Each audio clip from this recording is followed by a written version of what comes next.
increases during the crisis and the natural calamities.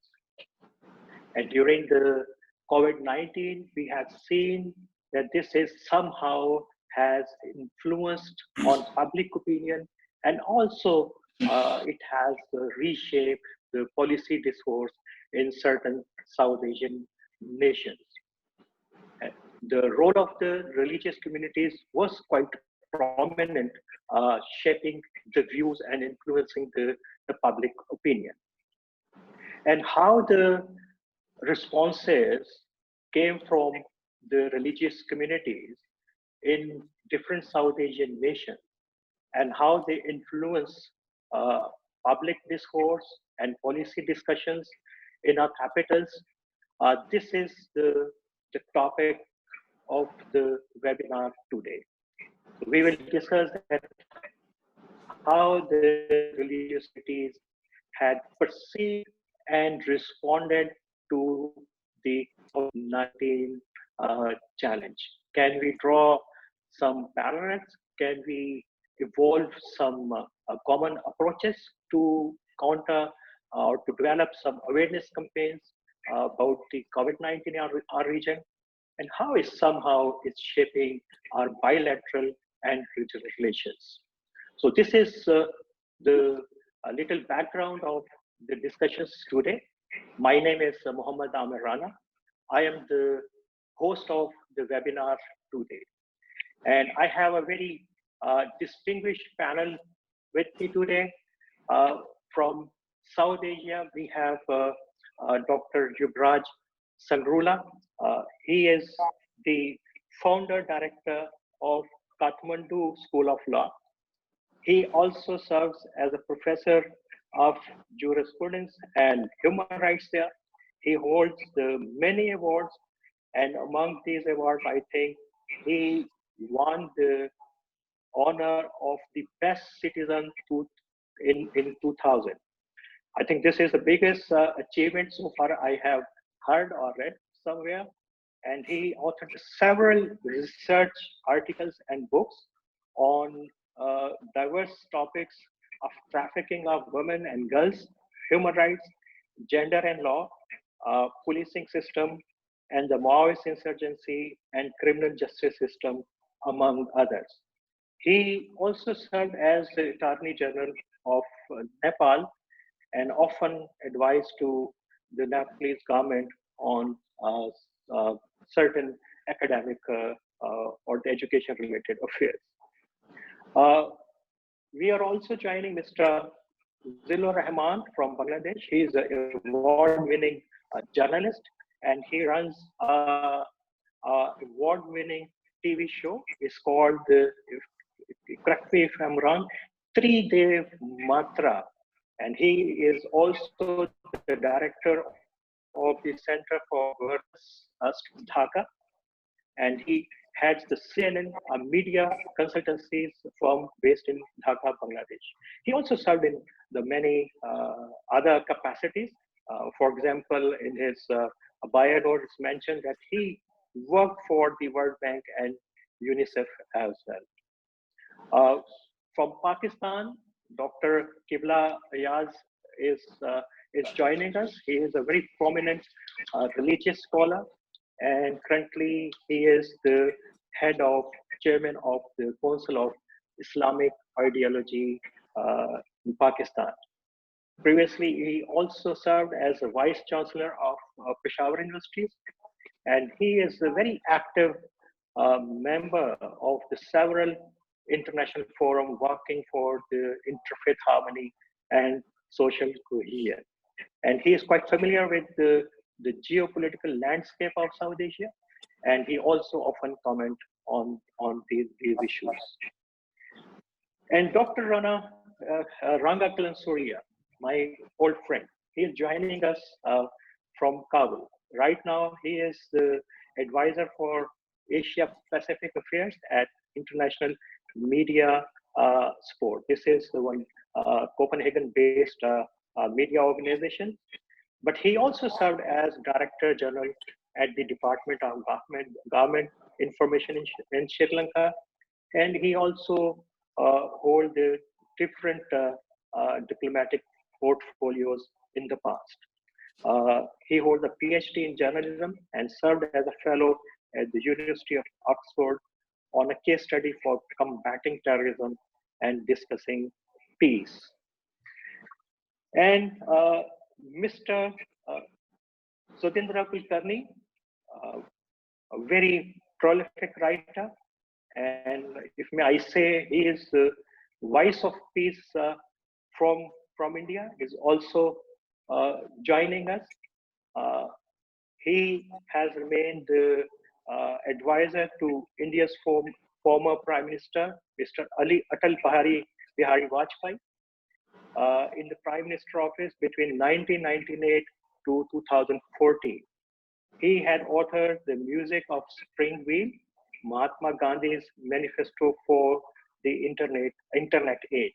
Currently, he is leading the Forum for New South Asia, and he is primarily working for removing the misunderstanding not only among the South Asian nations, but between China and several South Asian nations. So we have plenty of expertise which can help us to explore the dynamics of the issue. And I'll start from Mr. Zillur Rahman.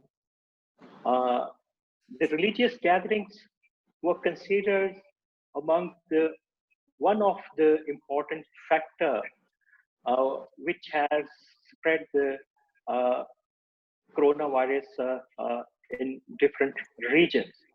So what was the situation in Bangladesh?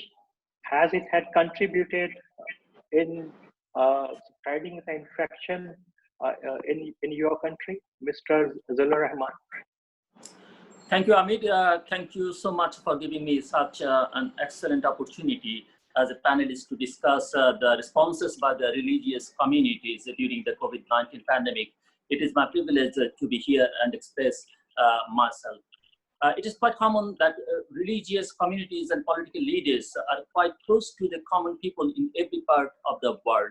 So to reach the common people in this unprecedented pandemic situation, our biggest assets. However, in Bangladesh, we first detected the COVID-19 case on 8 March 2020, but the government decided to shut down all public transport across the country from March 26 to April 4. Later, the shutdown was increased eventually. The religious ministry of Bangladesh instructed to halt the congregational prayer on April 6. During the time of countrywide lockdown, religious institutions played an important role to convince the people to stay at home. Imams announced the health instruction from the mosque's mic. Priests from Hindu and Buddhist religious instructed their followers to stay at home. Churches came forward to instruct their followers. In Bangladesh, as the majority are Muslims, the mosque has an important role in maintaining social harmony in society. And during this pandemic situation, the mosque has done great work. In some places, religious institutions came forward with relief to help the needy people. During the Holy Ramadan, it's a difficult to stay at home and say that there's especially Taraweeh at home, but imams played an important role to convince the people to stay at home and follow the health guideline. It is also an important issue to share that the government didn't face any protest from the religious leaders about the closure of religious institutions. Amit. Thank you, Zillur Rahman. This is quite encouraging that religious communities have played a very positive role in Bangladesh. I was reading a few reports. I think it was an ICRC report which is indicating this positive role. But Professor Yuvraj, in my experience, Nepal is the more harmonious country in South Asian region. How the COVID-19 has impacted on the communal harmony in Nepal? has it created the friction or it has strengthened the communal bond within the communities? Dr., you try something. Thank you very much, Amirji. Actually, we experienced COVID pandemic in Nepal in a very low profile in the beginning. Only very certain areas of the country were affected, and basically not from the north, but we had transmission of these cases from the south and western part, basically from Uttar Pradesh of India and Bihar province of India. So there was as you must have know that India and Nepal do have an open border. We have a open access to each other's country. Serious problem actually occurred at the point when there was pandemic crisis, alarming situation in India. So people started fleeing from India to come to home, and at some points there were almost 100,000 people crossing border from India to Nepal. And that time it was really critical. The government had kind of rules adopted. Keep these people in quarantine for 14 days in the border areas, giving food and everything. But people were not much interested to stay inside. They wanted to rush to the home. But mostly it was done, mobilize security agencies and where the crucial role of the institutions related to religion. Most of the people at that time received foods from the religious organizations, the Buddhist monasteries. We have very few masjids in that particular place except Birganj. So they also very active, and Hindu temples. So most of these religious institutions were providing refuge for the people who came from that part of India and remain as people in quarantine in these places. So they were listening more to the religious people than to the government officials. So to be very clear in this sense, like the masses of taking care of this pandemic inform people that it might create a problem. What's better taken by people from the religious leaders from their communities. And there was operations among these institutions also. For example, not much critical situations was there, but when there was no adequate rices available in the temple, so masjids were sending the rices to the temples for the food, so this kind of thing. And in place in Birganj, there was in masjid, found a couple of people who had been taking refuge coming from India, had everyone infected with the virus. So within the masjid itself, therefore, the doctors have been called in, and the whole taking care of these people was done by the masjid itself, including medicine and other kind of thing.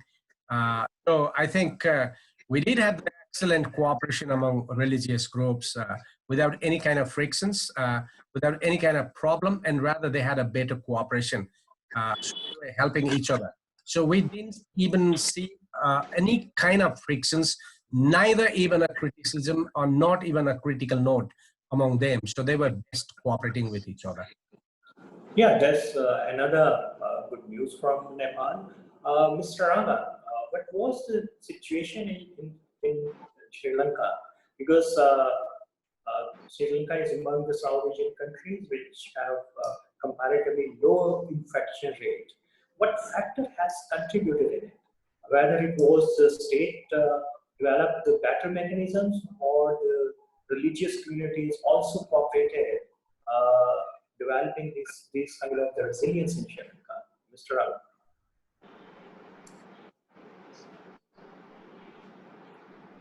Okay, can you hear me? Yeah. Okay. Yeah. Thank you, Amir, for inviting me, and good to see you after a long time. And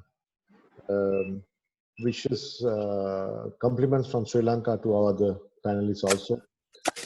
We just completed our general elections yesterday, and amidst the COVID-19 pandemic, I think Sri Lanka is the first South Asian country to have elections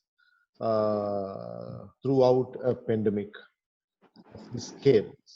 Number one, I should give you some context of the COVID-19 pandemic in Sri Lanka.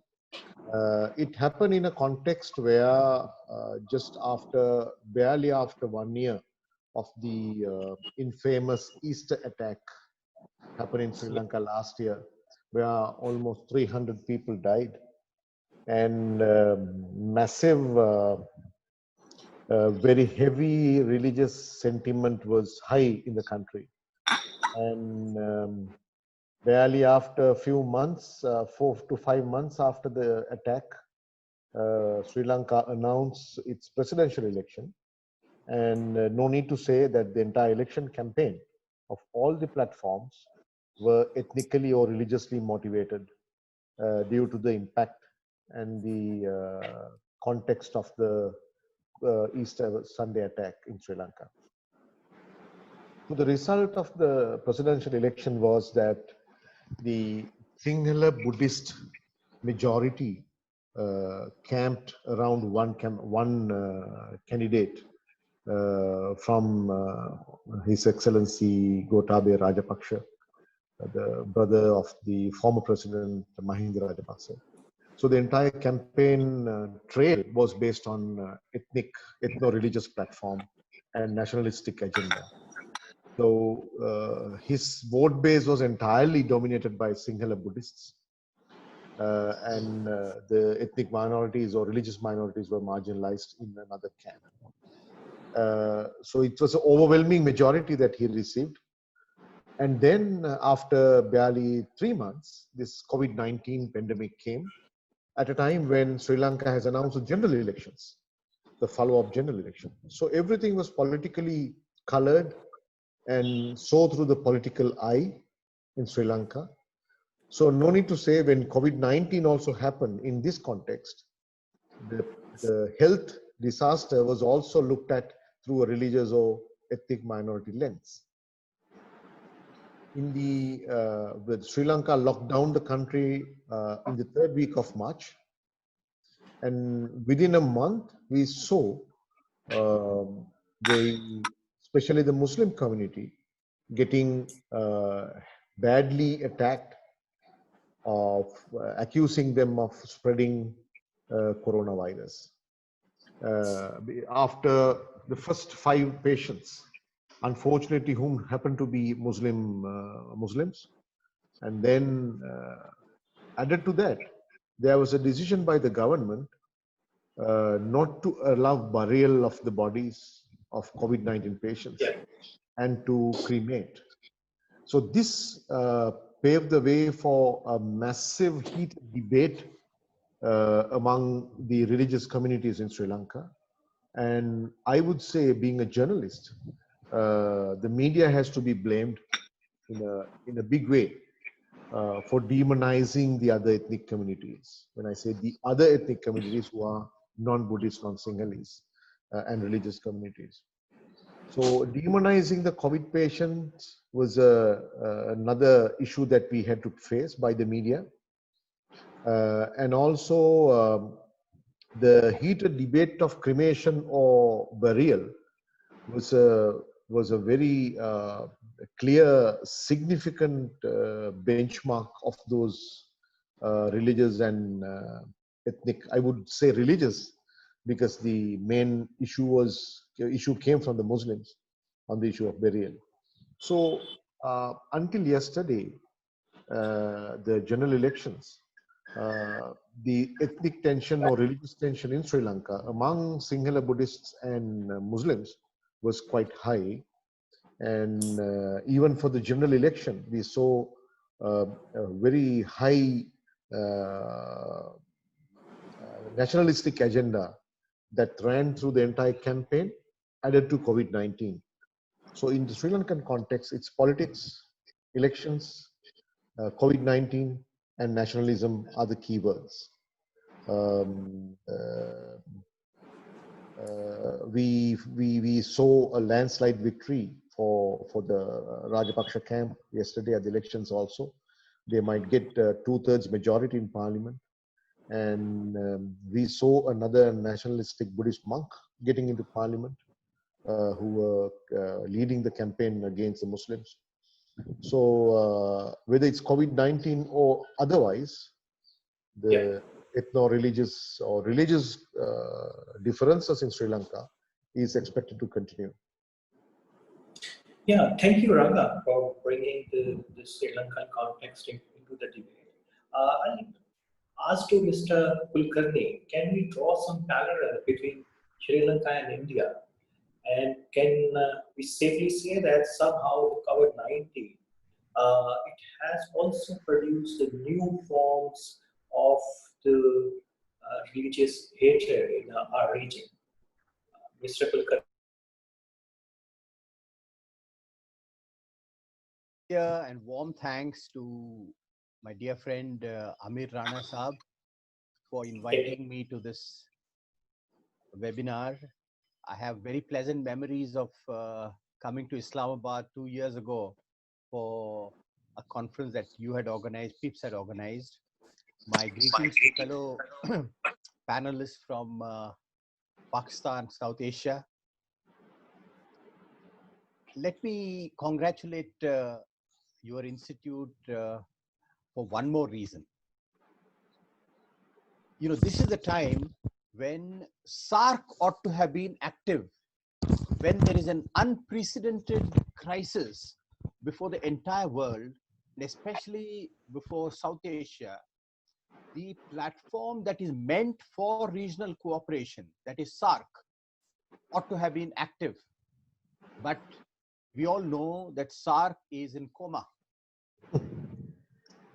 And one can say that SARC is suffering from a virus of a different kind, the virus of trust deficit and the virus of cooperation deficit.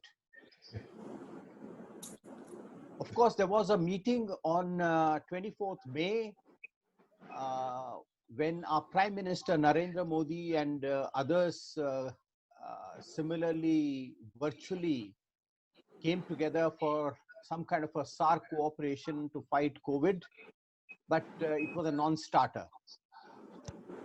It was a non-starter because there is no real commitment, especially from, I'm very sorry to say this, especially from the largest nation in the region, that is India, to reviving SARC and making it a strong, vibrant platform for promoting regional cooperation.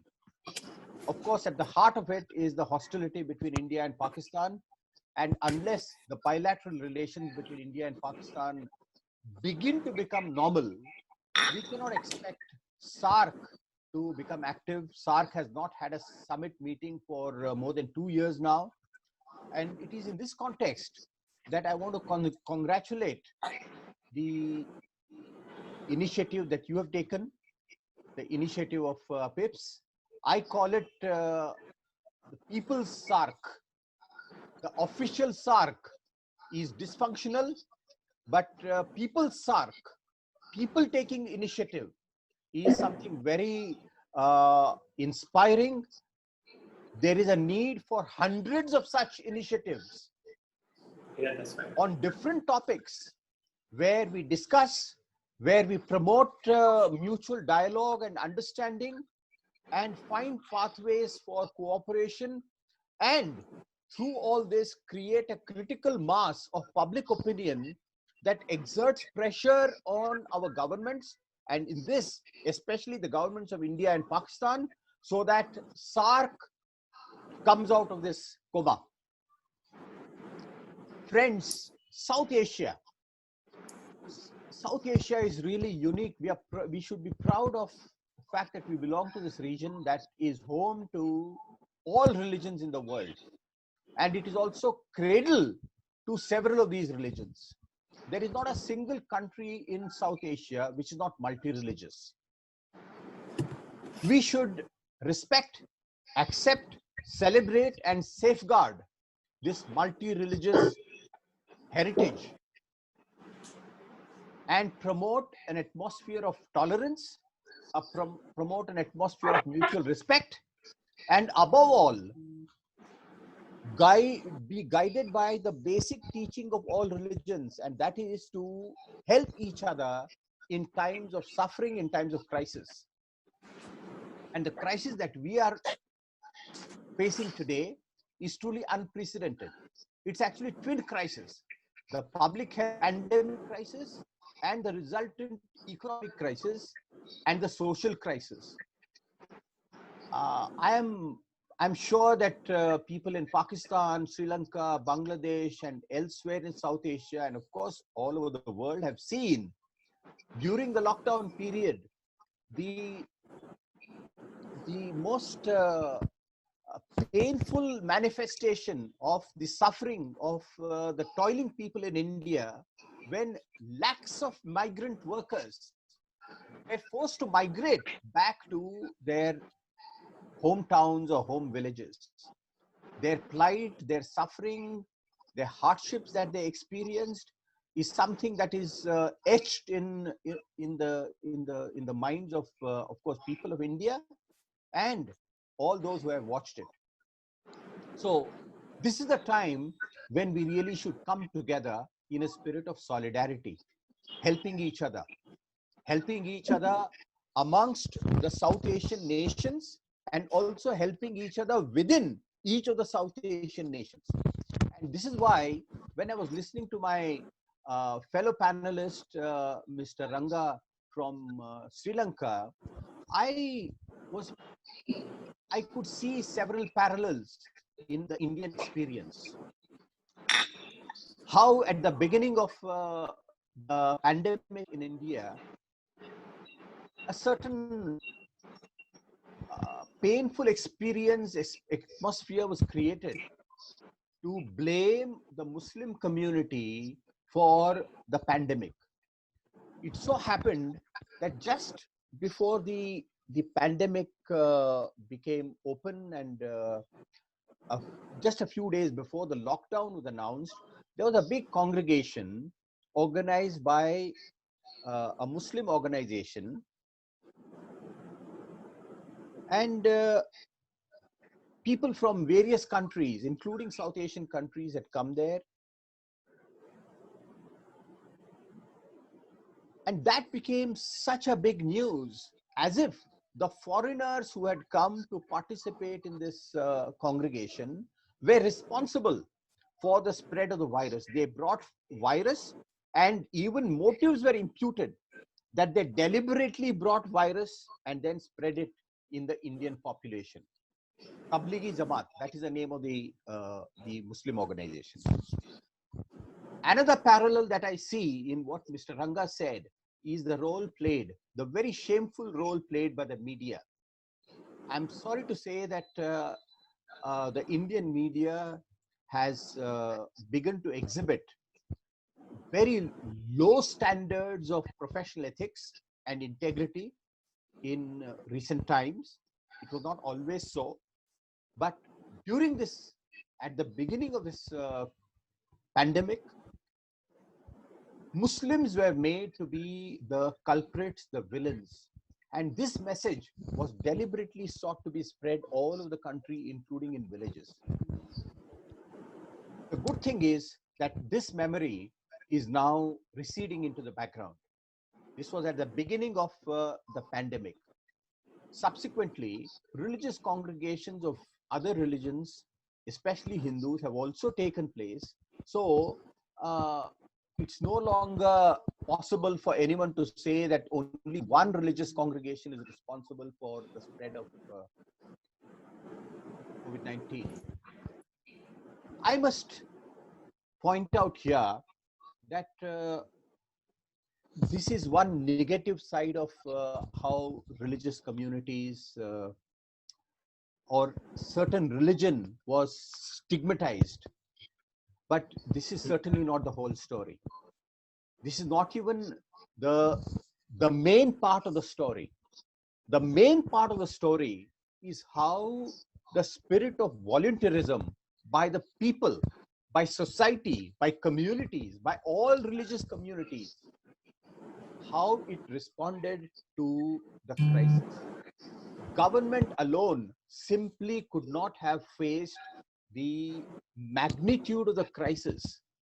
It is only people, their own initiatives, their voluntary initiatives, their service orientedness that has responded to the call of the time in a magnificent way. And here I must say that every single religious community has risen to the occasion.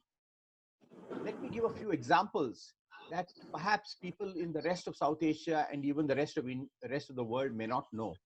You know, we have an organization called Akshay Patra, which is based in Bangalore. These are mainly devotees of Krishna. Akshay Patra, even for the last 20 years, has been engaged in the world's largest midday meal program for school children. It may sound unbelievable to you, but so far they have provided 350 crore 350 crore midday meals. During the lockdown period, this platform, Akshay Patra, without any distinction, without any discrimination on religious grounds, has provided as many as 7 crore meals to people who are needy. Similarly, even corporate houses, philanthropic bodies have come forward. You know, we have a very well-known corporate house called Reliance. Reliance Foundation alone has provided 5 crore meals during the lockdown period. There are Buddhist, Jain, Sikh, Islamic groups. They all have done mosques, temples, gurdwaras in my own very small way. You know, I am associated with a madrasa in a slum in Bombay. This madrasa is teaching first generation children, especially girls, and promoting quality education amongst the poor people there. Now, during the lockdown period, non-Muslims, that is Hindus and Buddhists and others, they came forward to help this small slum community in their hour of need. You know, one can give literally, there are hundreds of thousands of such examples. So what I'm saying is that we should distinguish between how certain political parties have responded to the situation, backed by the media, to polarize communities, to polarize the nation for their own political electoral benefits. That is one side. But the innate spirit of togetherness, of being together and helping people in need, that also has come to the fore. And it is this which has to be strengthened. And we should learn from every single country, be it Pakistan, Bangladesh, Sri Lanka, Nepal, how these great stories of solidarity, so that we create a spirit of togetherness. Thank you, Mr. Kulkarni. Of course, we have plenty of stories to share, which is a positive story. We also have a few positive stories in Pakistan. But you had mentioned about the Tablighi Jamaat. This wasn't only blamed in India, but in other part of the world, even in Malaysia or in some North African countries, even in Pakistan. But now this is becoming the part of the past, and gradually we have seen some positive role by the certain religious communities as well. But my question to Dr. Kiblaya is to give another, bring another aspect into debate. Can we say that the marginalized communities were the victim of the COVID-19 during the COVID-19 of the majoritarian anger. Can we say that, especially in the Pakistan context, in Afghanistan, and in the larger context of South Asia? Dr. Kulayasa.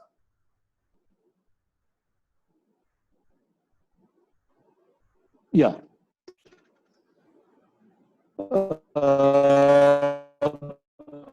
Thank you very much, Amir Rana Sahab, our delegates, and a very pertinent Rana Sahab, a little different than the rest of the delegates addressed. As far as my understanding is, there was one problem in the beginning of the COVID-19 when it was attributed to the people who came from Iran, and they were Shias, and they visited the mausoleum of Imam Raza, the greatest personality, one of the greatest community. So in the beginning, among the majority Sunni population, there was this came to Iran, to Pakistan.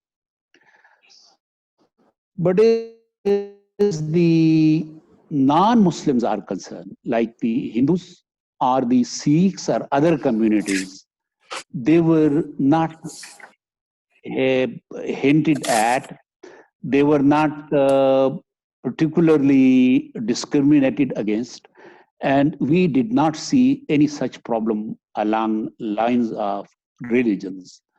That aspect was very tactfully and in a very wise manner handled, and this did not happen like we heard this problem, for example,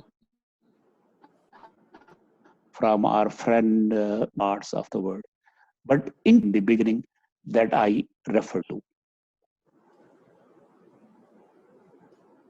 Is this enough, Amir Rana Sahab, Yeah. or you want? Yeah, thank you, Dr. Sahab. I was basically asking the one question that the marginalized communities were the victim of the majoritarian aggression or the hate during this pandemic. Was this the case? Because this is not new.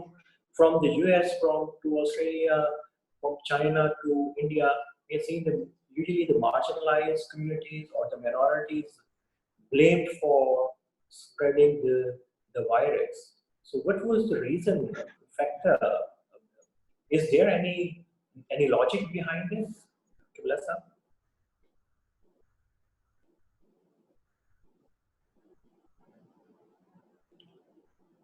I think Qibla Sahab has lost his audio. We'll back. You mean in Pakistan or elsewhere? Because in Pakistan, I don't think that.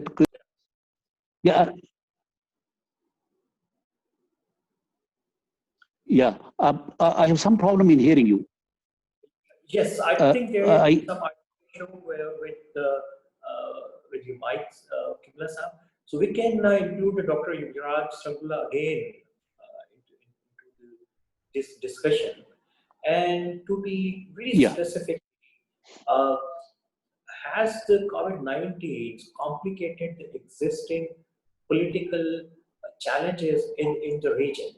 So I'm asking this question in particular background of your Prime Minister's statement about the Ram and that Lord Ram, that he was born in Nepal. Was it the political statement?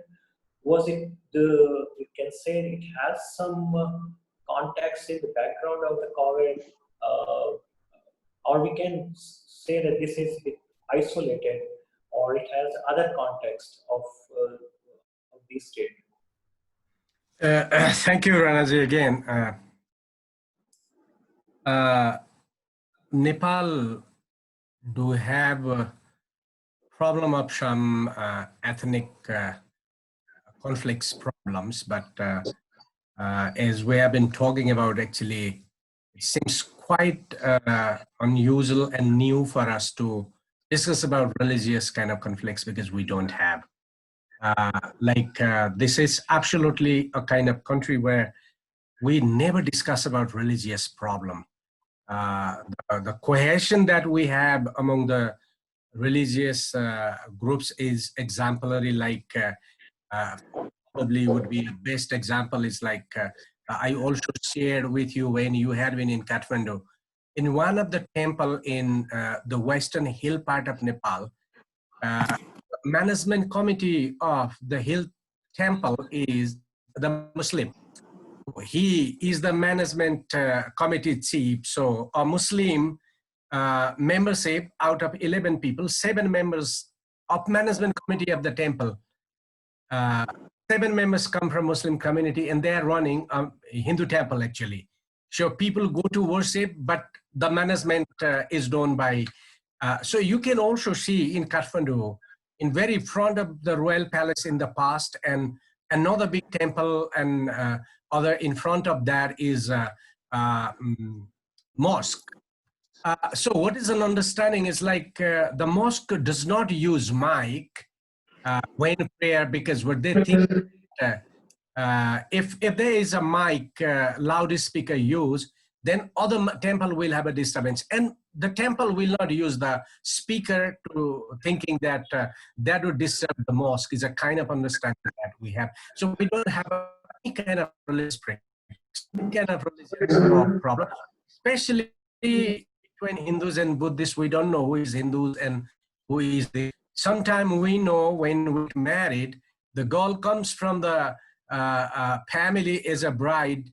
Her family is a Buddhist. We know quite later on. So we share the same culture. We worship different deities. That's kind of situation. Religion has nothing. With regard to the question that you have, then what kind of conflicts we do have? Definitely, we have a problem between hills and Madhes, west and east.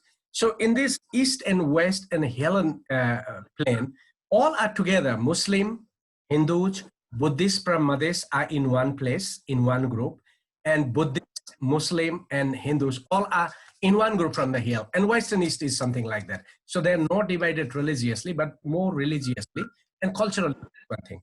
With regard to your question of Ram Janmabhoomi issue, it was a couple of months before, maybe 6 or 7 months before, there was a kind of research-based reporting from an Indian television, NDTV probably, I guess, I forget exactly the name, but it had a very long reporting, finding out where exactly Rama came from. So they also visited Nepal and went to a place called Chitawan, where Sita was supposedly living with Valmiki. And there is an excavation and some temples identified where Valmiki was staying. So he said that actually Rama comes from within Nepal, a place called Thori. So that Ayodhya was not in India, but that was in Nepal. It repeated. And our prime minister, not in a very serious mood, what is like Rama place, birthplace Ayodhya isn't actually in Nepal. So that was a sharp reaction from Indian television themselves. And it's very learned gentleman, Kulkarni said, I mean, sometimes we also very much pair up by these very flimsy and very biased and unresearched kind of media, television media from India. They made this issue so big that Prime Minister was not serious. It was a kind of shade. In terms of religion, we don't see India and Nepal much difference because we go to different temples in each of the country. So people from Janakpur, Sita's birthplace, they thought, I mean, it was very nice. Prime Minister talked about Rama was from Nepal. So Sita was also from Nepal. So there was a little bit discussion, but it was no friction, no connected with COVID. And that remained a couple of days. And Nepalese people also criticize the prime minister, why you should talk these kind of things. This is not a way that prime minister should talk. So there was a criticism of the civil society. So prime minister stopped talking about that. People is talking about that. And Indian medias are still making some news, but that's just a masala for them, but nothing to do with COVID actually.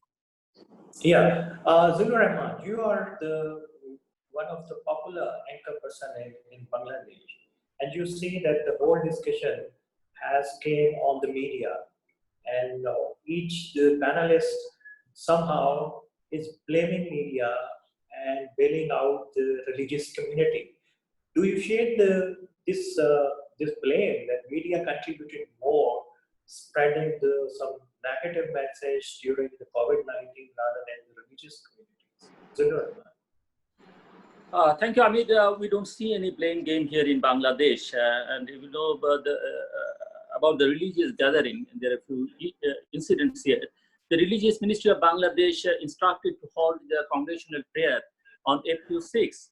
And Bangladesh lifted a month-long ban on mass gatherings and prayers in mosque on May 7, but instructed to follow the health guidelines.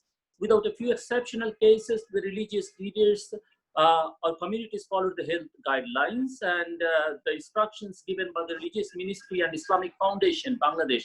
For example, in Lakhipur district on March 18, tens of thousands of people gathered for a mass prayer session.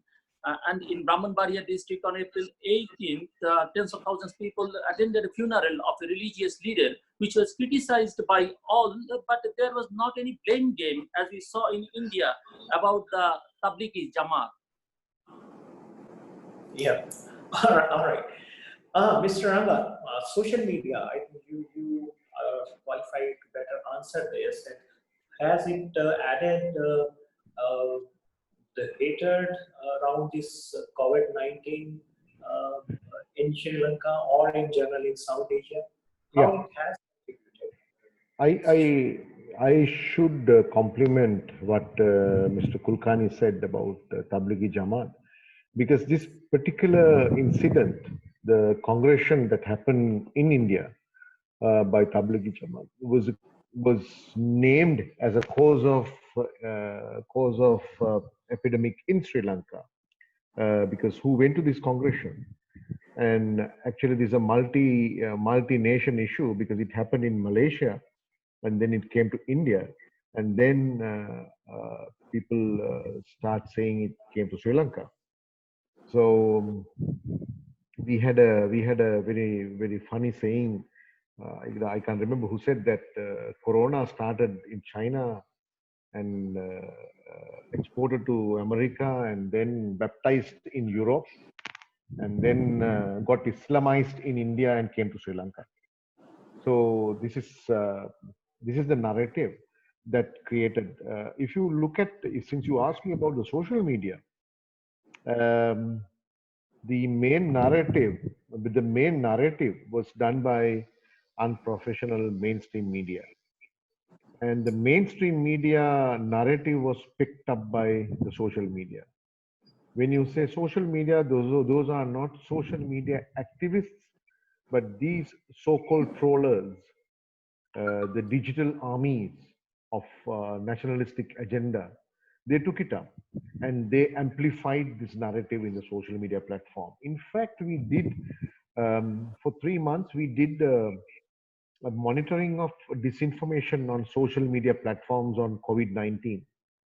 And we did a YouTube program participating some experts in Sri Lanka on disinformation and social media platforms.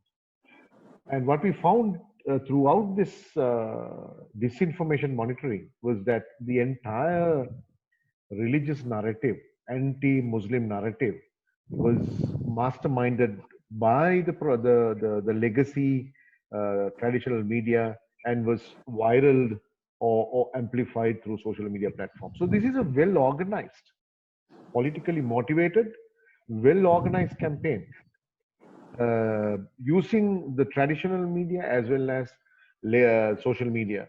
And also, since you spoke about these marginalized groups, I would like to say that currently we are doing a program, a series of documentaries on COVID-19 and marginalized groups. And we find that it's not only ethnic groups, there are plenty of marginalized groups of economic hardline and socially. Look at this, the physically challenged community in the country, in the society. You're asking to wash their hands. And those who are using wheelchairs, and accessibility for the sanitation. So there are so many marginalized groups that we have forgotten them. We have further marginalized them through this COVID-19 fight. So this is not a blame game. We are not blaming any government or any group, but I think we have failed to think as an inclusive society when fighting COVID-19. Again, we are using, I don't know whether it's correct to say, the usual blame game and passing the bug to the other community. I don't know whether it's a South Asian phenomena, but we can see that, traditional, very rudimentary thinking, the cocoons, the bubbles. So it's not me, the other party or other group, the other religion, until it comes to your doorstep. So this is very clear in our society. I don't know whom to blame on this, but every stakeholder in the society is thinking in their own. They are looking at COVID-19 through their own lens. So I don't know whether we are cultured society in that context, or Yeah, it's a very interesting observation, Mr. Anand. The one side is looks a very structural campaign sometimes, but at the same time, it's very hard to identify the real motives and sometimes the actors behind these kind of campaigns. Dr. Qibla Saab, we have seen similar situation in Pakistan as well. And initially, when the COVID-19 broke out, it has impacted on the sectarian harmony in the country. And you are the chairman of the Council of Islamic Ideology. And how do you see this, what had happened during the initial phase of the COVID, and how the government and the religious communities had gradually overcome this issue? Qibla Saab. Yeah, thank you very much again. As I said in the beginning, there was some problem because the spread of the COVID-19 was attributed to the Iranian people who visited the mausoleum of Imam Raza, the Shia holy personality. But then immediately we had a meeting on 2nd of April, the apex body, and in that body there are Shias, Sunnis, and other as well. And we all agree COVID-19 has no all over the country through media and newspapers. And then it was followed by the meeting with the President of Pakistan, and that was in online conference with the ulama, with the religious clergy, Shias and Sunnis, and all of them agreed on particular SOPs, standard operating procedures. And that actually worked very effectively. The clergy agreed that we should persuade the people not to visit the mosques, not to make big gatherings in the Friday congregations. The Shia clergy also advised in the Muharram days, which is of course coming. But before that, there was some special events of the Shias. So they were advised. The Shia community was advised, which was developed by the efforts of the President of Pakistan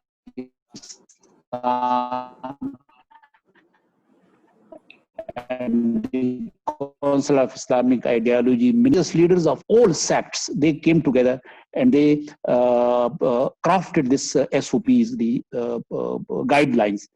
And these guidelines work very effectively in the major cities, including the provincial headquarters.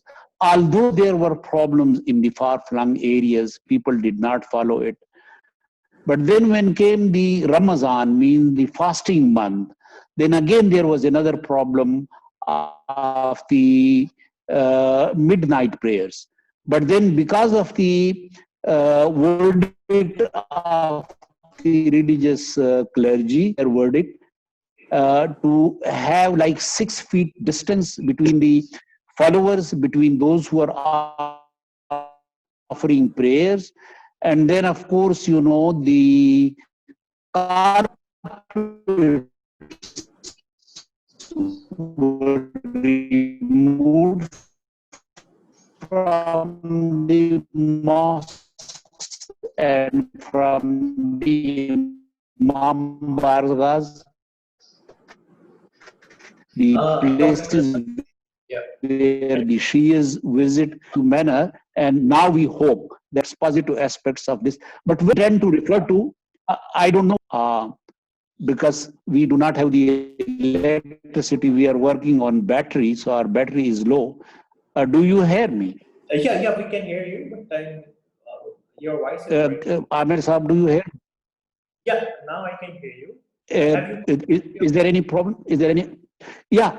In the beginning, there was one particular problem, and that was very popular among religious people, that many religious people said that this is not a natural pandemic, but it is a man-made pandemic, and they attributed it to America and to Britain. But with the passage of time, when they saw that things are happening in a different manner, this propaganda also died down after some time. Mr. Kulkarni, though we have a very positive stories as well all across the region, Nepal, Bangladesh, Pakistan, India, Sri Lanka, even from Afghanistan. But can we see that in general, the empathy has been lost during this COVID-19 pandemic overall in our societies? Are you agree with this argument?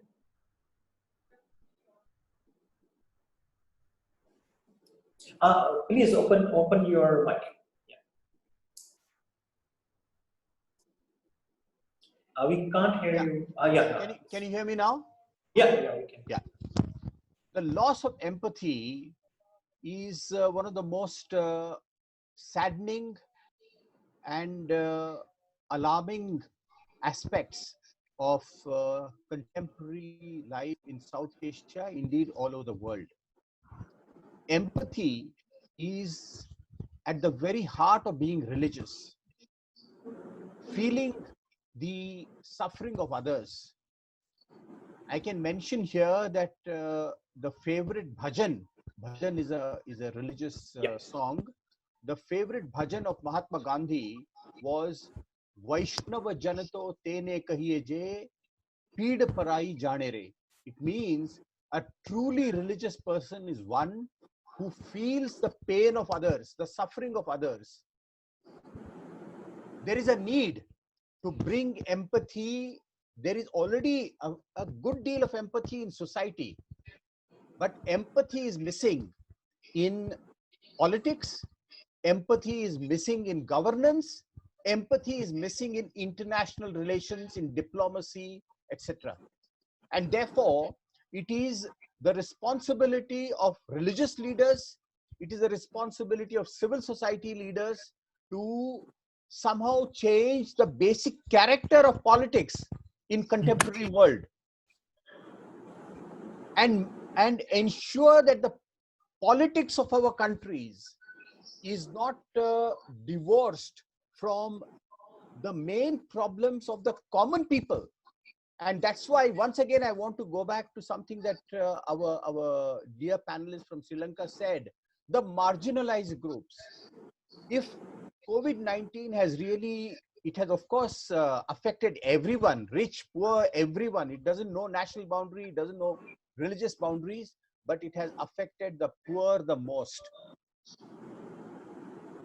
But we should also bear in mind that COVID-19 is not the only problem, is not the only public health problem that is afflicting the common people, the poor.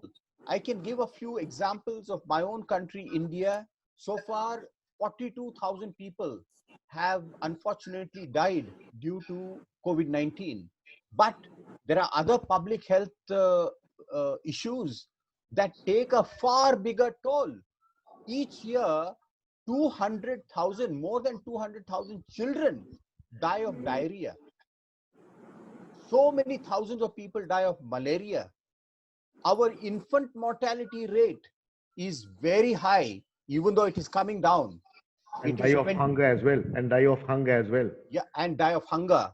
So the point is, and in small or bigger ways, this is the truth about many countries in South Asia and Asia in general, and of course Africa and Latin America. So the time has come to really bring the real issues of the people. If there is any lesson from the COVID-19 crisis, it is that we must take the pain of the people, the problems of the common people at heart with empathy, and work together to bring them from marginalization of these issues. We must mainstream them. And this is where I want to make one point, that today the time has come to further strengthen global unity and global cooperation. Every single religion in the world, it teaches the oneness of humanity.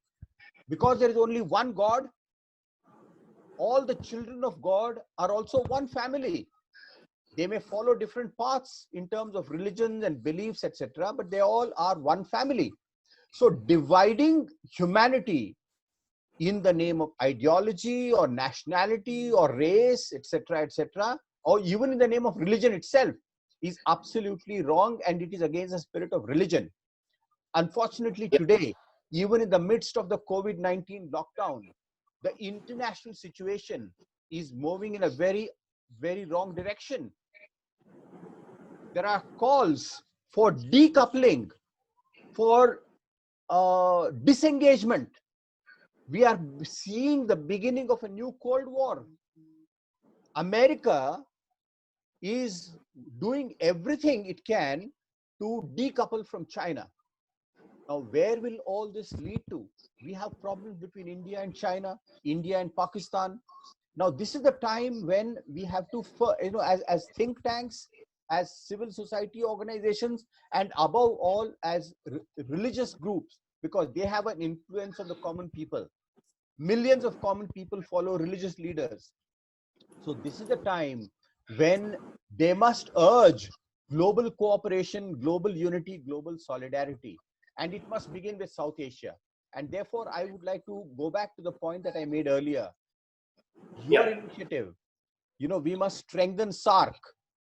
And let's have many, many more such initiatives of people's SARC initiatives, and make it obligatory on the political leadership, the government leaderships of South Asian countries, that they must work in the direction of South Asian cooperation. Thank you very much. Yeah, indeed, we need such more initiative to activate the SARC or to increase cooperation within the South Asian nation. And this is my question to Dr. Yuvraj Singh. Is the factors behind that we have very less people-to-people contact, collaboration within the South Asian region? And you are the expert, and we know that you are also are leading a few South Asian initiatives trying to bring the youth together, intellectual together. But what is the factor you find that we so far haven't been developed extensive people-to-people contact within the South Asian nation, whether this is the states or the societies themselves have the lack of interest developing such collaboration? Dr. Ibrahim. Your mic. Thank you again, Rana Sahab. People's SARC, let's say, can it be improved? Be one question, and another question might be, why did not it work is another question. My experience is a bit different. 3 years before, just SARC was coming into a kind of stagnated situation. Then we tried in Kathmandu to break it by bringing member of parliaments from SARC countries and revive its strength. So there was Nepal's House of Representatives had brought members from all SARC countries, and we had a very engaged kind of debates that time. They said that the problem is somewhere in executives. Ministers talk and then they refer to the problem with the prime ministers. The question we fail to tell to the young generation is like, few bosses of the political leaders for their interests have been making SARC a scapegoat and friendly talking like both India and Pakistan have been big problem for that. So there should be a very big debate inside Pakistan and India to revive the SARC one.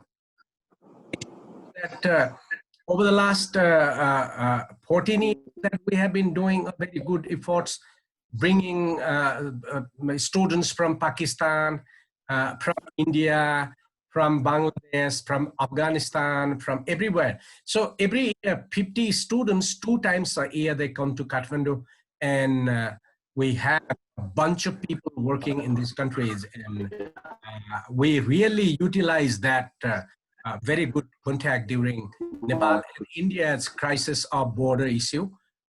There were a couple of very interesting webinar done, and there were very unruly kind of media sentiment created both in Nepal against India and too much anti-Nepalese sentiments in Indian media. So we thought we should talk to these media people not to do that. So there were a lot of students talking in India. How could you talk, I mean, this way? And we were doing the same in here in Kathmandu. So we had been able to reduce the unfounded sentiments. So that's what is collaboration. So my suggestion always is like, we did not probably achieve people's heart because we only rely on NGOs. We always try to work with NGOs, and these NGOs work very effectively because they are funded. So we did not encourage indigenously grown up institutions in our countries. That's one of the reasons, like academia is better working in people's to people contact in South Asia, as you know that we just signed an agreement over 12 institutions this year, including LUMS in Pakistan. So we are doing more activities this year. So in my opinion, people-to-people contact we encourage among academics and students because they interact much more than other sectors. And probably another sector they pointed out by organizing this webinar yourselves. Religion, I really would like to invite if you people want to come sometime after virus, I would like to invite you to Kathmandu. How nice collaboration among religious groups, religious people. I mean, how effectively they work. So there is no marginalization. I mean, we do have problem. We have a regional problem, we have ethnic problem, but we don't have a religious problem. So we have a body of the religious people like Sikh people, Islamic people, Buddhist people, Christians, and Hindus. They have a body. So whenever there is a problem, some problem occur, before it becomes intensified, they immediately meet, they whole organize the meeting, and they go to the spot and they start. So the first time in Nepal, before COVID 3 months, in a very small issue in one of the places, a small is of people inhabited dominantly by Islam and another village by Hindus. They had the small fight. So next day, all these religious leaders had been in that place. and they had don't. So this is remarkable. So our leaders do not think of religious problem. So back to your question again, how to develop contact. I think 4 sectors that we have about. 1, academia, student, religious leaders from the countries, and getting more indigenously grown-up institutions to communicate rather than money-making NGOs. So money-making NGOs is a big problem, in fact, doing this kind of thing. So everywhere they go and participate for the sake of making SARC effective, but they are paid, therefore they go over there. So we made a mistake in the past. So that's where I see the problem. Yeah, thank you. I'll back to you, Mr. Kulkarni, but I think this is a very interesting phase of the discussion we have entered. I'll go to first to Dr. Qibla Ayaz to get his response about, because he interacts with the religious communities all across the world for the religious harmony, for the social cohesion. So have you, Dr. Qibla Sahab, found any, have you thought about such collaboration on South Asian level? Can this cooperation within the religious communities somehow can contribute more positive role, reducing the tension within the South Asian nation? Dr. Qibla Ayaz Sahab. Then I'll go to the Mr. Rana Sahab. Yeah. Sorry. May I interrupt? I'm extremely sorry please. to interrupt you, but you know, I have to request you to relieve me because I have some other program. This is only the last 2 minutes left. Okay, so I wanted your response. Okay. On the sure.